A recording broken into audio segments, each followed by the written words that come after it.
ജനങ്ങൾ വെറുത്തിട്ട് എനിക്ക് എന്ത് സ്ഥാനം കിട്ടിയിട്ട് എന്താ പ്രയോജനം? അല്ല, ഞങ്ങൾ നേരത്തെ ഒരു കാര്യം പ്രഖ്യാപിച്ചിരുന്നു. അത് നിങ്ങൾ ശ്രദ്ധിച്ചിട്ടുണ്ടോ അറിയില്ല. ഈ തെരഞ്ഞെടുപ്പിൽ മത്സരരംഗത്ത് മാറി നിൽക്കുന്നവരായിരിക്കും കേരളത്തിലെ ഗവൺമെന്റ് വന്നാൽ സുപ്രധാന പദവികളിലേക്ക് നിശ്ചയിക്കപ്പെടുന്നത്. മത്സരിക്കുന്നവരല്ല. മത്സരിക്കാൻ അവർക്ക് അവസരം കൊടുത്തു. അവരെ ജയിപ്പിക്കാൻ എല്ലാവരും ഒന്നിച്ചിറങ്ങും. നമസ്കാരം. മലയാളി വാർത്ത ഇൻസൈഡിലേക്ക് സ്വാഗതം. കെ.സി. വേണുഗോപാൽ എല്ലാം നേരത്തെ നിശ്ചയിച്ചുറപ്പിച്ചിരുന്നു. കേരളത്തിലെ നിയമസഭാ തെരഞ്ഞെടുപ്പ് നടക്കുന്ന വേളയിൽ കെ.സി. വേണുഗോപാലിന്റെ ഒരു പത്രസമ്മേളനം. അന്ന് കെ.സി. പറഞ്ഞത് ഇങ്ങനെ: അല്ല, ഞങ്ങൾ നേരത്തെ ഒരു കാര്യം പ്രഖ്യാപിച്ചിരുന്നു. അത് നിങ്ങൾ ശ്രദ്ധിച്ചിട്ടുണ്ടോ അറിയില്ല. ഈ തെരഞ്ഞെടുപ്പിൽ മത്സരരംഗത്ത് മാറി നിൽക്കുന്നവരായിരിക്കും കേരളത്തിലെ ഗവൺമെന്റ് വന്നാൽ സുപ്രധാന പദവികളിലേക്ക് നിശ്ചയിക്കപ്പെടുന്നത്. മത്സരിക്കുന്നവരല്ല. മത്സരിക്കാൻ അവർക്ക് അവസരം കൊടുത്തു. അവരെ ജയിപ്പിക്കാൻ എല്ലാവരും ഒന്നിച്ചിറങ്ങും. മത്സരിക്കാതെ ഇക്കുറി മാറി നിൽക്കുന്നവരായിരിക്കും സർക്കാരിൽ മുഖ്യസ്ഥാനത്തെത്തുന്നത്. കൃത്യതയോടെ കണക്കുകൂട്ടി കളിച്ചു കെ.സി. വേണുഗോപാലിന്റെ നീക്കങ്ങൾക്ക് രാഹുൽ ഗാന്ധി ചുക്കാൻ പിടിച്ചു. അതുകൊണ്ടാണ് അന്ന് മത്സരരംഗത്ത് നിന്ന് കെ.സിയെ മാറ്റി നിർത്തിയത്. 2024 ആലപ്പുഴയിൽ മത്സരിക്കാനിറങ്ങിയ കെ.സിക്ക് കേരളത്തിൽ മുഖ്യമന്ത്രിയാകണം എന്നുണ്ടെങ്കിൽ ആ മത്സരത്തിൽ നിന്ന് മാറി നിന്ന് ഇക്കുറി നിയമസഭാ തെരഞ്ഞെടുപ്പിൽ ഇങ്ങോട്ടേക്ക് കടന്നു വരാമായിരുന്നു. അതല്ലാതെ നിയമസഭാ തെരഞ്ഞെടുപ്പിൽ വലിയ ഭൂരിപക്ഷം കിട്ടിയതിനു പിന്നാലെ ഇങ്ങോട്ടേക്ക് നൂലിൽ കെട്ടിയിറങ്ങാൻ നോക്കിയതാണ് ഇത്ര വലിയ കുഴപ്പങ്ങൾക്ക് കാരണം. മുൻപൊരിക്കൽ മുൻ മുഖ്യമന്ത്രിയായിരുന്ന ഉമ്മൻചാണ്ടി പറഞ്ഞിട്ടുണ്ട്: ജനങ്ങൾ വെറുത്തിട്ട് എനിക്ക് എന്ത് സ്ഥാനം കിട്ടിയിട്ട് എന്താ പ്രയോജനം?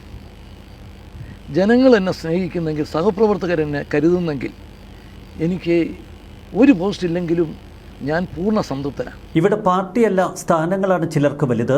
അതുകൊണ്ടാണ് കേരളത്തിലെ കോൺഗ്രസ് പാർട്ടിയിൽ വലിയ പൊട്ടിത്തെറികൾ ഇപ്പോൾ കാണുന്നതും. കെ.സി. വേണുഗോപാലിനെ എങ്ങനെയെങ്കിലും കേരളത്തിന്റെ മുഖ്യമന്ത്രിയാക്കാൻ പഠിച്ച പണി 18 പയറ്റി രാഹുൽ ഗാന്ധി. എന്നാൽ കേരളത്തിലെ ജനങ്ങൾ അവസാന നിമിഷം വരെ കട്ടയ്ക്ക് പൊരുതി. വയനാട്ടിൽ ഇപ്പോൾ വ്യാപകമായി പോസ്റ്ററുകൾ ഉയരുന്നു. ഇതൊക്കെ സതീശൻ ക്യാമ്പ് ആസൂത്രണം ചെയ്യുന്നതാണ് എന്ന് വിശ്വസിക്കുക വയ്യ. കോൺഗ്രസിൽ മുഖ്യമന്ത്രി ചർച്ചകൾ പുരോഗമിക്കുന്നതിനിടയിലാണ് വയനാട്ടിൽ വ്യാപകമായി ചില പോസ്റ്ററുകൾ പ്രത്യക്ഷപ്പെട്ടത്. കെ.സി. നിങ്ങളുടെ പെട്ടിയെടുക്കുന്ന ആളായിരിക്കും, പക്ഷെ കേരളത്തിലെ ജനങ്ങൾ നിങ്ങൾക്ക് മാപ്പ് നൽകില്ല എന്നാണ് പോസ്റ്ററിൽ പറയുന്നത്. വാർത്തയായതോടെ ഈ പോസ്റ്ററുകൾ നീക്കം ചെയ്തു. വയനാട് ലോക്സഭാ മണ്ഡലത്തിലെ വിവിധ ഭാഗങ്ങളിൽ രൂക്ഷ വിമർശനങ്ങളുമായി പിന്നെയും പോസ്റ്ററുകൾ പ്രത്യക്ഷപ്പെടുന്നു. ഈ വിവരങ്ങളൊക്കെ അപ്പോൾ പ്രിയങ്ക ഗാന്ധിക്ക് ലഭിക്കുന്നു. അതുകൊണ്ടാണ് പ്രിയങ്ക ഗാന്ധിക്കും ഇപ്പോൾ ഭയം ഉള്ളിൽ തട്ടിയത്. കേരളത്തിൽ കെ.സിയെ കെട്ടിയിറക്കിയാൽ അപകടമാണ് എന്ന് പ്രിയങ്ക ഗാന്ധി രാഹുൽ ഗാന്ധിയെ പലവട്ടം ഓർമ്മപ്പെടുത്തി. സുരക്ഷിതമായ സീറ്റ് തേടി ഗാന്ധി കുടുംബം കേരളത്തിലേക്കെത്തും. ഗാന്ധി കുടുംബത്തിന് വലിയ സ്വീകാര്യതയാണ് കേരളം എപ്പോഴും നൽകിയത്. എന്നാൽ കെ.സി വിഷയത്തിൽ ഇപ്പോൾ ഗാന്ധി കുടുംബത്തെ കേരളം വലിച്ചെറിയുന്ന കാഴ്ച കൗതുകമുണർത്തുന്നു. വയനാട് സീറ്റും ഇനി നിങ്ങൾക്ക് സുരക്ഷിതമായിരിക്കില്ല എന്ന സന്ദേശം ഗാന്ധി കുടുംബത്തിന് കേരളത്തിലെ ജനങ്ങൾ നൽകിക്കഴിഞ്ഞു. സുരക്ഷിതമായ സീറ്റ് മാത്രം തേടി ഇനി വയനാട്ടിലേക്ക് വരേണ്ടതില്ല എന്ന മുന്നറിയിപ്പാണ് വയനാട്ടുകാർ നൽകിയത്. സുരക്ഷിതമായ സീറ്റിനായി ഇനി വയനാടൻ ചുരം കയറേണ്ടതില്ല, ഞങ്ങൾ നിങ്ങളെ ഇവിടെ അവസാനിപ്പിക്കും എന്നൊക്കെ പോസ്റ്ററിൽ പറയുന്നു. ഗാന്ധി കുടുംബം വയനാടിനെ മറന്നേക്കൂ എന്നാണ് പോസ്റ്ററുകൾ. അമേഠി കൈവിട്ട സമയത്ത് രാഹുൽ ഗാന്ധിക്കും പിന്നീട് പ്രിയങ്ക ഗാന്ധിക്കും പാർലമെന്റിലേക്ക് പോകാൻ തുണയായത് ഈ കേരളവും വയനാടുമാണ്. എന്നാൽ കേരളത്തെ ജയിക്കാൻ വേണ്ടി മാത്രമുള്ള ഒരിടമായി അവർ കാണുന്നു. കെ.സി. വേണുഗോപാലിനെതിരെ ഈ പോസ്റ്ററുകളിൽ കടുത്ത പരാമർശങ്ങളുണ്ട്. കെ.സി. വേണുഗോപാൽ നിങ്ങളുടെ പെട്ടി ചുമക്കത്തുണ്ടാകും, പക്ഷേ കേരളത്തിലെ ജനങ്ങൾ നിങ്ങൾക്ക് മാപ്പ് നൽകില്ല. അദ്ദേഹം നിങ്ങളുടെ ആളായിരിക്കും, പക്ഷേ ജനങ്ങൾക്ക് സ്വീകാര്യനല്ല. വയനാട് മണ്ഡലത്തിന്റെ ഭാഗമായ കോഴിക്കോട് കാരശ്ശേരിയിലെ MP ഓഫീസിന് സമീപവും വയനാട് ജില്ലയിലെ DCC ഓഫീസിലേക്ക് തിരിയുന്ന റോഡിലുമൊക്കെ ഈ പോസ്റ്ററുകൾ പതിച്ചിരിക്കുന്നു. വയനാട്ടിലെ 3 കോൺഗ്രസ് MLAമാരും കെ.സി ക്യാമ്പിലാണ്. കോൺഗ്രസ് ലീഗ് അണികൾക്കിടയിൽ ഇത് വലിയ പ്രതിഷേധം സൃഷ്ടിച്ചിരിക്കുന്നു. സോഷ്യൽ മീഡിയയിൽ ഉൾപ്പെടെ ഈ പ്രതിഷേധം പുകയുന്നതിനിടയിലാണ് ഇപ്പോൾ ഇത്തരം പോസ്റ്ററുകൾ പ്രത്യക്ഷപ്പെട്ടത്.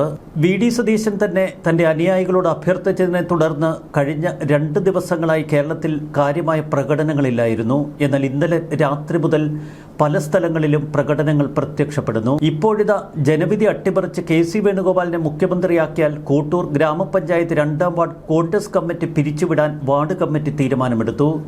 102 സീറ്റോടെ UDFനെ വിജയിപ്പിച്ചത് പ്രതിപക്ഷ നേതാവ് വി.ഡി. സതീശന്റെ നേതൃത്വത്തിലാണ്. ഗ്രൂപ്പ് താൽപ്പര്യം സംരക്ഷിക്കാൻ അദ്ദേഹത്തിനെതിരെ വോട്ട് ചെയ്ത MLA-മാരുടെ നടപടി പ്രതിഷേധാർഹമാണ് എന്ന് വാർഡ് കോൺഗ്രസ് കമ്മിറ്റി ചൂണ്ടിക്കാട്ടി. AICC general secretary KC Venugopal കുറുക്കുവഴിയിലൂടെ മുഖ്യമന്ത്രിയാകാൻ ശ്രമിക്കുന്നത് കോൺഗ്രസ് പാർട്ടിയെ കേരളത്തിൽ തകർക്കുമെന്നും കമ്മിറ്റി ചൂണ്ടിക്കാട്ടി.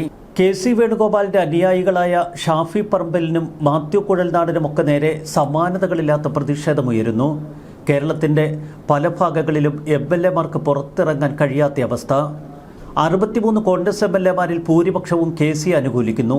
എന്നിട്ടും കേരളത്തിലെ ജനങ്ങൾ കട്ടയ്ക്ക് നിൽക്കുന്ന കാഴ്ച KCയെ വിറപ്പിക്കുന്നു. ഇതുതന്നെയാണ് ഗാന്ധി കുടുംബത്തെ ഭയപ്പെടുത്തുന്നതും. ചിലർ സമൂഹ മാധ്യമങ്ങളിൽ ചില തുറന്നെഴുത്തുകൾ നടത്തുന്നു. നേരത്തെ നമ്മൾ കേട്ടത് കാമുകൻ്റെയും വീട്ടുകാർ അറേഞ്ച് ചെയ്ത ചെറുക്കൻ്റെയും മുറച്ചെറുക്കൻ്റെയും ഒക്കെ കഥകൾ. എന്നാൽ കുറച്ചുകൂടി കടത്തി ഇപ്പോൾ ബൈജു സ്വാമി ഫേസ്ബുക്കിൽ കുറിക്കുന്നത് ഇങ്ങനെ: മുഖ്യമന്ത്രിയാകാൻ അർഹതയും യോഗ്യതയും ജനങ്ങൾ തെരഞ്ഞെടുത്തതും VD സതീശനാണ് എന്ന നിലപാട് തെരഞ്ഞെടുപ്പിന് ഏകദേശം 1 വർഷം മുൻപും ഉജ്ജ്വല വിജയത്തിന് ശേഷവും ഞാൻ തുറന്നെഴുതിയിട്ടുണ്ട്. പോസ്റ്റുകൾ മുക്കുന്ന സ്വഭാവമില്ലാത്തതുകൊണ്ട് ആർക്കും വായിക്കാനായി ടൈം ലൈനിൽ തന്നെയുണ്ട്. രമേശ് ചെന്നിത്തല VS കഴിഞ്ഞാൽ അഴിമതിക്കെതിരെ ഏറ്റവും വലിയ ഫൈറ്ററാണെന്നും പക്ഷേ അയാൾ കർണനെ പോലെ അനുഭവയോഗം ഇല്ലാത്ത ആളാണ് എന്ന് ഞാൻ എഴുതിയിട്ടുണ്ട്. അതേപോലെ KC വേണുഗോപാൽ വെറുമൊരു മൗണ്ടൻ റോക്കറ്റാണെന്നും രാഹുൽ ഗാന്ധിയുടെയും പ്രിയങ്ക ഗാന്ധിയുടെയും പുറകെ ബോബനും മോളിയിലെ പട്ടിയെപ്പോലെ കാണുന്ന ഒരാളാണെന്നും ശകുനിയാണെന്നും എഴുതിയിട്ടുണ്ട്. ഇപ്പോഴും എൻ്റെ നിലപാടിലോ ഒബ്സർവേഷനിലോ മാറ്റം വരുത്തേണ്ട ആവശ്യമോ എനിക്ക് തെറ്റുപറ്റിയെന്നോ തോന്നിയിട്ടില്ല. ഇപ്പോൾ കേരളത്തിലെ പൊതുസമൂഹത്തിനെല്ലാം മനസ്സിലായതിൽ സന്തോഷമുണ്ട്. ഇത്രയും തെളിച്ചു പറയേണ്ടി വന്നത് ഇന്നലെ KPCC പ്രസിഡന്റ് തന്നെ മുഖ്യമന്ത്രി ആരെന്ന് തീരുമാനിക്കാൻ വൈകുന്നതിൽ അയാളുടെ നിസ്സഹായത പരസ്യമായി പറഞ്ഞതുകൊണ്ടാണ്. ഹൈക്കമാൻഡ് കൊങ്ങികളോടും റോക്കറ്റ് ഫാൻസിനോടും ഒരു ചോദ്യം ചോദിച്ചാൽ വളച്ചുകെട്ടില്ലാതെ ഉത്തരം തന്നാൽ സന്തോഷം. തെരഞ്ഞെടുപ്പിൽ MP-മാർ മത്സരിക്കേണ്ടെന്ന് തീരുമാനമെടുത്ത ഹൈക്കമാൻഡും ഓർഗനൈസിംഗ് സെക്രട്ടറിയും തന്നെയല്ലേ KC വേണുഗോപാൽ. അങ്ങനെ തീരുമാനിക്കാൻ എന്തെങ്കിലും കാരണമുണ്ടാകുമല്ലോ. തെരഞ്ഞെടുപ്പിന് ശേഷം ആ തീരുമാനം മാറാൻ എന്തെങ്കിലും പൊതുവായ ചർച്ച നടന്നില്ലെങ്കിൽ മുൻ തീരുമാനം തന്നെയല്ലേ ഇപ്പോഴും വാലിഡ്.